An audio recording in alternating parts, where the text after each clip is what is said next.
Now, a few other things that we need to discuss when going through the code of our program. Number one is the use of mathematical and logical concepts to help run our program. So, for instance, of course, we have the while, how many is less than 1, how many greater than 3, or how many is greater than num sticks. That uses mathematical and logical concepts. The if num sticks equals 0, that uses mathematical and logical concepts. Once again, if num sticks is less than 4.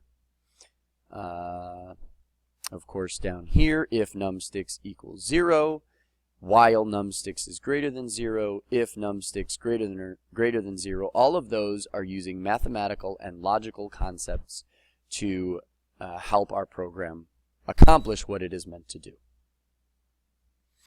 Next, we want to talk about an abstraction.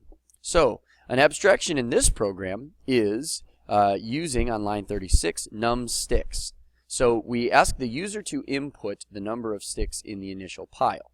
Now this is an abstraction in one way because it is used to represent something in the physical world. So we are just using this as an abstraction so that the computer can recognize what would be happening in the actual game if there were a physical pile of sticks. That is one way we can talk about an abstraction in a program. Another way we can talk about an abstraction in a program is where we use for instance, the player turn function and or the computer turn function within another function. These are abstractions of the steps required for a player turn to happen or for the steps required for a computer turn to happen. And remember, the abstraction in this case is allowing the programmer not to have to worry about all of the details of a player turn each time we want the player turn to happen in the game.